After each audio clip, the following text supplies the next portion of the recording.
अस्सलाम वालेकुम dear students. Chemistry 10th की एक पूरी सीरीज़ जो है वो हमने शुरू की है और चैप्टर वाइज हम चीज़ों को डिस्कस करेंगे। बोर्ड पैटर्न के हवाले से क्या क्या चीज़ें इंपॉर्टेंट हैं, क्या चीज़ें आप लोग स्किप कर सकते हैं, क्योंकि मुझे पता है कि स्टूडेंट्स के ऊपर वो समझते हैं कि हमारे ऊपर बड़ा प्रेशर है और हम क्या क्या तैयार करें। तो चलें आपके लिए थोड़ी आसानी पैदा करते हैं और चीज़ों को डिस्कस करते हैं। चैप्टर 1 की तरफ आते हैं सीधा हम। केमिस्ट्री के चैप्टर 1 और चैप्टर 1 के पहले पेज के ऊपर जब आप आएँगे, तो पहले पेज पे जस्ट एक ही डेफ़िनेशन है जो आपने करनी है, वो है जी कंप्लीट रिएक्शन की।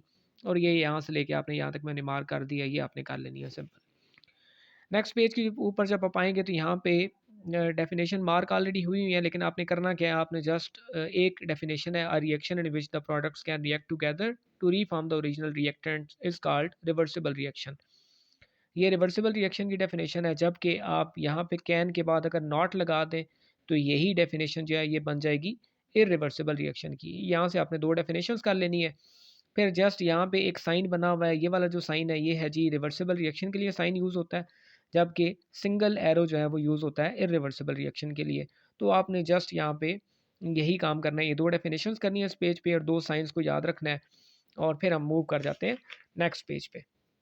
नेक्स्ट पेज पे जब आप लोग आते हैं तो आपको एक ग्राफ नज़र आएगा। आपने इस ग्राफ को प्रॉपर्ली सही तरीके से इसको ज़रा समझ लें कि ग्राफ के अंदर क्या हो रहा है। तो ग्राफ के अंदर आपने जस्ट इसको एक्सप्लेन करना है और इसकी एक्सप्लेनेशन बड़ी सिंपल सी है। एक इक्वेशन है जो कि ये लिखी हुई है, 2SO2 plus O2 gives us SO3। तो आपकी बुक में अगर SO3 लिखा हुआ है तो काइंडली SO3 से पहले 2 लगा दें, क्योंकि ये इक्वेशन गलत है। अब SO3 से पहले जब 2 लगाएंगे तो इक्वेशन बैलेंस हो जाएगी। अब अगेन चलते हैं वापस ग्राफ की तरफ। अब देखें, शुरू में आपके पास सिर्फ SO2 और O2 होगा, यानी इनिशियल कंसंट्रेशन हाई है SO2 की और O2 की, दोनों की कंसंट्रेशन हाई है। तो ग्राफ शो कर रहा है कि दोनों की कंसंट्रेशन पहले हाई थी, लेकिन with the passage of time इनकी कंसंट्रेशन कम होती जा रही है, जबकि SO3 जो कि प्रोडक्ट है उसकी कंसंट्रेशन बढ़ती जा रही है। शुरू में कम थी और फिर बढ़ती जा रही है, और फिर एक टाइम आया कि जब ये रिएक्शन पहुंच गया इक्विलिब्रियम पे, केमिकल इक्विलिब्रियम पे। और इक्विलिब्रियम क्या होता है ये उसकी डेफिनेशन लिखी हुई है जी। A reaction of a state of chemical reaction in which forward and reverse reaction takes place at the same rate is called chemical equilibrium। ये आपने एक डेफिनेशन कर लेनी है। अब केमिकल इक्विलिब्रियम जो है वो टू टाइप्स का होता है, एक होता है डायनामिक और एक होता है स्टैटिक। डायनामिक इक्विलिब्रियम क्या होता है जी? उसकी डेफिनेशन आप यहाँ से कर सकते हैं, a type of equilibrium in which the individual molecules keep on reacting continuously. यहाँ तक लिखने के बाद आप लिखेंगे this is because reaction do not stop when they come to equilibrium state.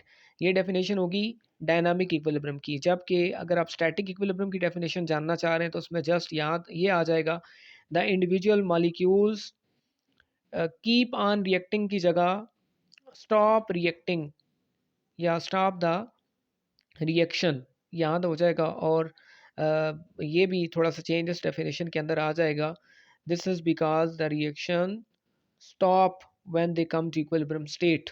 ये डेफिनेशन बन जाएगी स्टैटिक इक्विलिब्रियम की। यानी स्टैटिक का मतलब होता है रुक जाना, जबकि डायनामिक जो है वो चलता जाता है। तो 5 मिनट की वीडियो के अंदर हम ये सारी चीज़ें एक्सप्लेन मैं आपके सामने कर दूंगा। ये डेफिनेशन आपने जस्ट दो यहाँ से कर ली, यानी इस पेज के ऊपर आपने क्या क्या किया, ये ग्राफ आपने समझ लिया और उसके बाद आपने इक्विलिब्रियम, केमिकल इक्विलिब्रियम की डेफिनेशन की। फिर इसकी दो टाइप्स हमने डिस्कस की, एक डायनामिक इक्विलिब्रियम था और एक था स्टैटिक इक्विलिब्रियम। डायनामिक इक्विलिब्रियम वो इक्विलिब्रियम होता है जो कि इक्विलिब्रियम स्टेट पे पहुंचने के बाद भी मॉलिक्यूल्स जो हैं वो आपस में रिएक्शन करते रहेंगे, लेकिन लेकिन जितना आपके पास प्रोडक्ट बनेगा उतना ही रिएक्टेंट भी बन रहा है, यानी रिएक्शन इक्विलिब्रियम की कंडीशन को भी मेंटेन रखेगा। जबकि स्टैटिक इक्विलिब्रियम में रिएक्शन एक दफ़ा इक्विलिब्रियम स्टेट पे पहुंचने के बाद रिएक्शन विल स्टॉप। अच्छा एनी ओ हम आगे मूव करेंगे जी। अच्छा एक चीज़ मैं आपको बता दूं कि आपने कोई भी सेल्फ असेसमेंट छोड़नी नहीं है किसी भी चैप्टर के अंदर। और ये मैं वैसे आपको बता रहा हूँ, अगर मैं गैस लगाने की तरफ जाऊँ तो मैं आपको कुछ चीज़ें छुड़वा सकता हूँ, लेकिन मैं नहीं चाहता कि मेरे कहने पे आप कुछ चीज़ें छोड़ें और वही चीज़ें कल पेपर में भी आई हों और फिर आप मुझे बड़े अच्छे अल्फाज में याद करें। तो आपने सेल्फ असेसमेंट कोई भी नहीं छोड़नी, तो ये दोनों करनी है जी आपने। उसके बाद आपने आ जाना है नेक्स्ट, एक लॉ है, लॉ ऑफ मैथ सेक्शन, जो कि लिखा यहाँ पे है लेकिन उसकी डेफिनेशन नेक्स्ट पेज पे है। तो ये डेफिनेशन आपने लॉ ऑफ मैथ सेक्शन की याद कर लेनी है जी। और लॉ ऑफ मैथ्स की एक्शन की डेफिनेशन याद करने के बाद एक और definition active mass. Active mass की term, the term active mass represent the concentration of the reactants and products in mole per dm cube for a dilute solution and is expressed in terms of square bracket. ये आपने definition active mass की याद करनी है। फिर आते हैं जी, एक बड़ा इंपॉर्टेंट प्रूफ है जो कि आपने याद करना है, एक डेरिवेशन है, और डेरिवेशन यहाँ से शुरू हो रही है और इधर जाके के सी पे जाके ख़त्म हो रही है। तो ये लाजमी आपने कर लेनी है डेरिवेशन, और डेरिवेशन करने के बाद आपने यहाँ पे लिखा हुआ है, क्योंकि आप हमने ऑलरेडी देखा कि स्क्वायर ब्रैकेट्स होते हैं, ये किसके लिए होते हैं, एक्टिव मास के लिए। तो यहाँ पे भी लिखा हुआ है square brackets indicates concentration of the chemical species at equilibrium in mole per dm cube. ये जस्ट आपने याद कर लेना है जी, याद रख लेना है। और उसके बाद आपने आगे आना है। अब ये जो के सी आ गया, K C is known as equilibrium constant, और इक्विलिब्रियम कांस्टेंट की डेफिनेशन कहाँ से कहाँ तक है जी? इक्विलिब्रियम कांस्टेंट यहाँ से डेफिनेशन शुरू होती है। Equilibrium constant is defined as the ratio of the product of the concentration of the product to the product of the concentration of the reactant, each raised to the power equal to the coefficient in the balanced chemical equation। यहाँ तक आपने definition कर लेनी है, और ये definition किसकी है जी? के सी की। K C is known as equilibrium constant. अच्छा, नेक्स्ट मूव करके हम नेक्स्ट पेज पे चले गए, और ये आपने कुछ जो है वो केस ये आपको लिखना भी आना चाहिए। ये तमाम सेल्फ असेसमेंट आपके लिए दी हुई है कि इनकी केस ये आपने कैसे लिखनी है। तो केस ही लिखनी कैसे है वो अब किसी नेक्स्ट चैप्टर में आपके साथ जो है वो डिस्कस करूँगा किसी नेक्स्ट वीडियो के साथ। उसके बाद आपने आ जाना है जी कंडीशंस फॉर इक्विलिब्रियम। ये 3 कंडीशंस हैं, और ये तीनों कंडीशंस आपने एज़ इट इज़ याद करनी है, first, two and third one, ये आपने याद कर लेनी है। और देन आपको ये पता हो कि आपने केसी की यूनिट्स कैसे निकालने हैं। ये एक उसने एग्जांपल के ज़रिए, यानी उसने जस्ट प्रोडक्ट को ऊपर रखा और रिएक्टेंट नीचे रखता है और केसी की यूनिट्स निकाल देता है, और कई दफ़ा केसी का कोई यूनिट नहीं होता। देन साइड टेबल पे 2-3 जो है वो इंपॉर्टेंट चीज़ें लिखी हुई हैं जी, वो भी आपको बता देता हूँ। एक आपने डेफिनेशन याद करनी है जी कैटलिस्ट की, कैटलिस्ट क्या होता है, और कैटलिस्ट की डेफिनेशन करने के बाद आपने नीचे आना है, और यहाँ पे एक रूल लिखा हुआ है। रूल मैं आपको आपके लिए और सिंपल कर देता हूँ।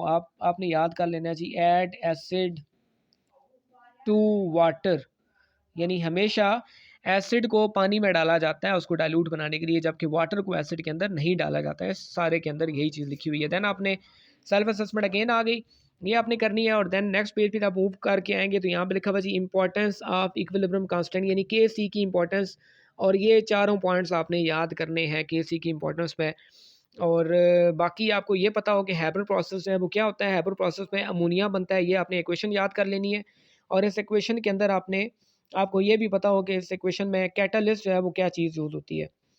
तो आपको टेम्परेचर और प्रेशर की कंसंट्रेशन भी आपको आइडिया होना चाहिए कि कितना रखना है। कॉन्टैक्ट प्रोसेस वो प्रोसेस है कि जिसमें आप क्या बनाते हैं, सल्फ्यूरिक एसिड। तो आपको इतना पता हो, और कैटलिस्ट आपको पता हो कि कैटलिस्ट यहाँ पे क्या चीज़ यूज़ होती है, V2O5 या PT, ये एज अ कैटलिस्ट यूज़ होता है। फिर आपको एक डेफिनेशन है जी ली शटरल प्रिंसिपल की, ये रूल जो है वो आपने याद कर लेना है। कहाँ से शुरू हो रहा है जी, इट सेज दैट, यहाँ से लेके यहाँ तक ये रूल आपने याद करना है। और फिर आपने चैप्टर आपका क्लोज है, आपने एक्सरसाइज में आना है, एमसीक्यूज़ करने हैं। एमसीक्यूज़ करने के बाद आपने ये जितने भी क्वेश्चंस हैं ये आपने कर लेने हैं। इसमें एक क्वेश्चन उसने ये पूछा हुआ है, ये वाला, ये क्वेश्चन मैं आपको सॉल्व करके बता देता हूँ। इस क्वेश्चन के अंदर वो आपसे 3-4 चीज़ें पूछ रहा है, लेकिन जो चीज़ मैंने डिस्कस नहीं की वो मैं आपको एक्सप्लेन कर देता हूँ। फॉरवर्ड एंड रिवर्स रिएक्शन, ये अगर 3O2 गिव्स अस 2O3, अगर यूँ लिखूँगा तो ये फॉरवर्ड रिएक्शन होगा, जबकि अगर मैं लिखूँगा 2O3 गिव्स अस 3O2 तो ये हो जाएगा मेरे लिए रिवर्स रिएक्शन। तो ये जो आखिरी इसने लिखा हुआ है फॉरवर्ड एंड रिवर्स रिएक्शन, ये मैंने आपको बता दिया। बाकी चैप्टर के अंदर सारी चीज़ें मैंने डिस्कस कर ली। आपने क्वेश्चन कोई नहीं छोड़ना एक्सरसाइज का, सेल्फ असेसमेंट भी सारी कर लेनी है, और चैप्टर के अंदर जो चीज़ें मैंने आपको मार्क करवाई हैं उसके अलावा कोई चीज़ करने की ज़रूरत नहीं है। और इंशाल्लाह आपके इस चैप्टर की सारी तैयारी जो है वो हो चुकी है। दुआओं में याद रखें। टिल देन टेक केयर, अल्लाह हाफ़िज़।